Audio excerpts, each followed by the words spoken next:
तर नमस्कार विद्यार्थी मित्रांनो, आज आपण बघणार आहोत सेमी इंग्लिश स्कूलच्या 4th स्टँडर्डच्या मुलांची इंग्लिशची बुक चा पहिली पोयम, इंग्लिशची बुकची पहिली पोयम. तर बघा, आपल्या पहिल्या पोयमचं नाव आहे N action song.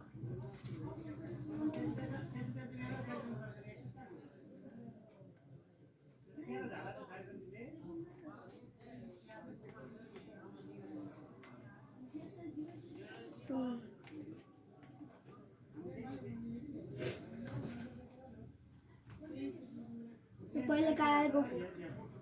We will all join in a circle. We will all join in a circle. We will all join in a circle and sing a song or two. तुम्ही म्हणत असाल हे we will कसं काय? तर हे बघा, इथे दाखवलं आहे असं. तर हे जी जर ह्या तुम्ही तर पहिले समजून घ्या की ह्या चिन्हाला म्हणतात ॲपॉस्ट्रॉफी मार्क.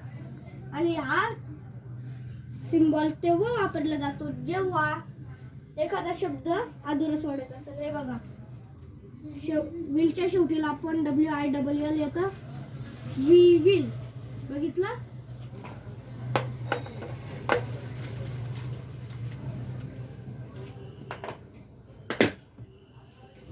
सॉरी, पुढचं बघूया. आता तुम्ही याच्या जागी आपण पुढचं घेऊया, नंतर मी तुम्हाला सांगेन. We will all sit down together. We will all sit down together. We will all be quite together. Now our singing is through. हे बघा, तुम्ही काय करू शकता, फक्त एवढा पहिला जो पॅरेग्राफ आहे 4 लाईनचा, त्या पॅरेग्राफच्या या पहिल्या 3 ओळी नाही आहे का वी विलच्या, त्या जागी तुम्ही घ्यायचं we will all join hands together. Hands together हे बघा इथे आहे. हँड्स टुगेदर झालं का we will all dance together. हे बघा येथे आहे असं. तुम्ही सिट डाऊन टुगेदर घ्यायचं नाही, कारण की खालच्या 4 लाईनच्या पॅरेग्राफ मध्ये ते आलेलं आहे. पुढचं we will all be quite together असं 3 वेळा घ्यायचं आणि शेवटची लाईन लिहायची. We will all turn round together. बघा, we will clap hands together. We will all clap hands together.